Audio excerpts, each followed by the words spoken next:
ഇമ്മ ഇപ്പം എടുത്ത് തന്നിട്ടുള്ളൂ കേട്ടോ, പൊട്ടിച്ച് തന്നിട്ടുള്ളൂ. അതാണ് ഇത്രയും ഇലക്ക് ഇത്രയും ഫ്രഷ്നെസ്. മറ്റേ ചെറിയൊരു വാട്ടൊക്കെ ഉണ്ടാവും കുത്തുമ്പോൾ. നമ്മൾ ഇവിടുന്ന് കൊടുത്തിട്ടാണെങ്കിൽ ചെറിയ വാട്ടൊക്കെ ഉണ്ടാവും. നമ്മക്കേ ഈ കൂർക്ക എന്ന് പറയുമ്പോൾ ഒരു വികാരമാണ് അല്ലേ? ശരിക്കും പറഞ്ഞാൽ ഒരുവിധം എല്ലാ മലയാളീസിനെ കാര്യം ഇപ്പോൾ നമുക്കറിയുള്ളൂ, മറ്റുള്ളത് നമുക്കറിയില്ലല്ലോ. അപ്പം എൻ്റെ കാര്യം പേഴ്സണലി പറയണമെങ്കിൽ എനിക്ക് ഈ കൂർക്കുപ്പേരുണ്ടെങ്കിൽ വേറെ ഒന്നും വേണ്ട. എത്രയും കഴിക്കും, ലിമിറ്റൊന്നുമില്ല. നമ്മളെല്ലാം കഴിച്ച് മത്താണ പോലെ ആയിട്ട് നിർത്തിയാലേ നിർത്തുള്ളൂ, അല്ലെങ്കിൽ സാധനം നിർത്തലില്ല. എനിക്ക് ഭയങ്കര ഇഷ്ടമുള്ള കാര്യമായിട്ട് ഈ കൂർക്ക. എനിക്കതല്ല, പൊതുവേ ഞാൻ കേട്ട എൻ്റെ ഫ്രണ്ട്സിനാണെങ്കിലും ഇനി വീട്ടിലാണെങ്കിലും ആർക്കാണെങ്കിലും കൂർക്കൊരു സ്പെഷ്യൽ തന്നെയാണ്. പക്ഷെ ഇത് പണ്ടത്തെ പോലെ കിട്ടലിപ്പോൾ വളരെ കുറവാണ്. നമ്മൾ മാർക്കറ്റിൽ പോയി മേടിക്കണം, അങ്ങാടിയിലൊക്കെ പോയി മേടിക്കണം. പണ്ട് നമ്മൾ നാട്ടിൻപുറത്തൊക്കെ ആരെങ്കിലുമൊക്കെ ഉണ്ടാക്കും, എന്നിട്ട് ഓലിങ്ങനെ വാട വെച്ച് കൊടുത്തിട്ട് അങ്ങനെയൊക്കെ ഉണ്ടായിരുന്നു.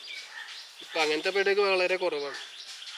അപ്പോൾ ഇപ്പോൾ നല്ലത് കിട്ടണമെന്നുണ്ടെങ്കിൽ നമ്മൾ മണ്ണിൽ ഇറങ്ങേണ്ട അവസ്ഥ തന്നെയാണ്. അപ്പം ഉമ്മ കുറച്ച് കൂർക്കൻ്റെ തല നിൽക്കണം കേട്ടോ, കുറച്ച് ബക്കറ്റി കുറച്ചുണ്ട്.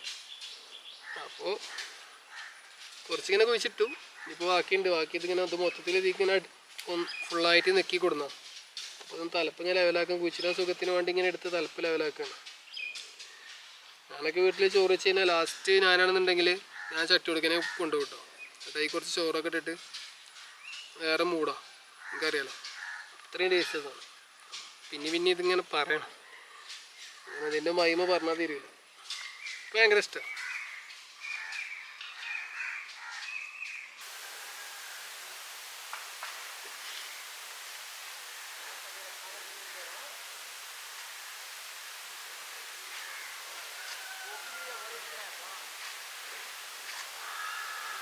ശരിക്കും വരലോണ്ട് കേട്ടോ കുത്തുക.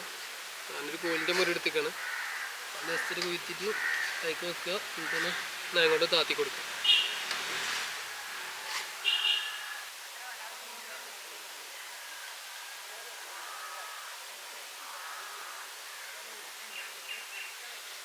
നമ്മൾ കുറച്ച് കുറേ എടുത്തൊന്ന് കൊടുക്കും. അപ്പോഴൊക്കെ കയ്യെന്ന് പറയും എളുപ്പം കുത്തി തടി വീരണം വിചാരിച്ചാൽ നടക്കും തോന്നില്ല.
തൊഴിലുറപ്പേര് ഈ വരമ്പ് ഇട്ടിയാൽ സുഖാട്ടോ. പിന്നെ ജസ്റ്റ് ഒന്ന് ഇങ്ങനെ ഒരു കോലുകൊണ്ട് കുഴിച്ചിട്ട് അതിൽ വെച്ച് കൊടുത്താൽ മതി. മറ്റേ ഇതിൽ നമ്മൾ ഫുള്ള് കളച്ചുണ്ടാക്കലേ കുറച്ച് പണി തന്നെയാണ്. നല്ല മണ്ണിലോട്ടോ പറ്റും, കുറച്ചിലെ മണ്ണിലോട്ടൊക്കെ കളക്കണേ കുറച്ച് പണി. പാടത്തൊക്കെ സുഖം കേട്ടോ, പാടത്താണെങ്കിൽ ഒന്നുകൂടെ സുഖം. ട്രാക്ടർ കുറച്ച് പൊടിയാക്കി ഇട്ട മണ്ണിലൊക്കെ ആണെങ്കിൽ വലിച്ച് വലിച്ച് വെച്ച് ഇങ്ങനെ പോവാം. രാവിലെ നേരത്തെ വരേണ്ടി വരും, വെയിലായി. രാവിലെ ശരിക്കും ഒരു 6 മണിക്കൊക്കെ വരണം. എന്നിട്ട് ഒരു 10 മണിയാകുമ്പോഴത്തേനും ഒരു 11 മണിക്കൊക്കെ 12 മണിക്ക് നമുക്ക് പോകണം. ഒക്കെ നല്ല ഒരു സമയം. ഗ്രോ ബാഗിലും വെക്കട്ടെ, നല്ല മിക്സ് ഉണ്ടാക്കിയിട്ട് ചെറിയ ചെറിയ ഗ്രോ ബാഗുകളൊക്കെ വെക്കുകയാണെങ്കിൽ അതിൽ ഇതിലുണ്ടാകണേക്കാളും അടിപൊളിയായിട്ട് അവിടെ ഉണ്ടാവും. കാരണം നല്ല ഇളകിയ മണ്ണും നമുക്ക് ഇതിന് കൂടുതൽ വളവും കാര്യങ്ങളൊക്കെ ചെയ്ത് കൊടുക്കാൻ സുഖമല്ലേ. ഗ്രോ ബാഗൊക്കെ ഒന്നും പാടെ ഇതിക്കും അടിപൊളിയായിട്ട് റിസൾട്ട് കിട്ടും. നമുക്ക് സ്ഥലമില്ലാത്തവർക്കൊക്കെ വെക്കാൻ പറ്റിയ ഏറ്റവും നല്ല ഇഷ്ടമല്ലേ.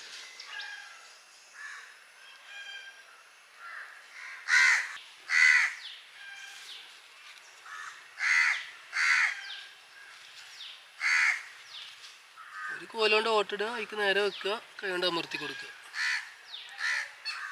അങ്ങനെ പരിപാടിയൊക്കെ വളരെ സിമ്പിളാട്ടോ. സിമ്പിളാണെങ്കിലും ഇതിന് നിൽക്കണം, അതാണ് പണി.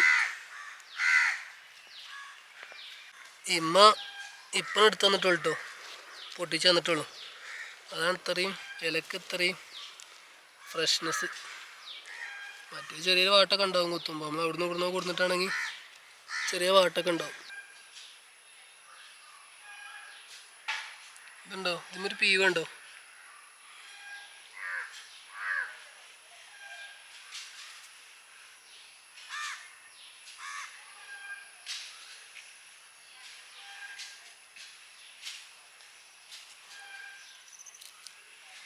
സംഭവം അമ്മ കുറച്ചാറ് തന്നാട്ടോ. കുത്താൻ എടുത്ത് നോക്കുമ്പേ കഴിയണില്ല, കുറേ തലപ്പുണ്ട്. പെട്ടെന്ന് കുത്തി തടി ഊരാന്ന് വെച്ചതാ, അത് നടക്കൂല. ഈ കർക്കിടകത്തിൽ കുഴിച്ചിട്ടാലേ മണി കുറവാക്കരം, പക്ഷെ ഇല്ലത് വലിയ വലിയ മണിയാക്കത്തില്ല. കൂർക്ക ഇല്ലത് വലുതാക്കരം, ചെറുത് കുറവാക്കരം, ഇല്ലത് നല്ല വലിപ്പം ഉണ്ടാവും. കർക്കിടകത്തിൽ അങ്ങനത്തെ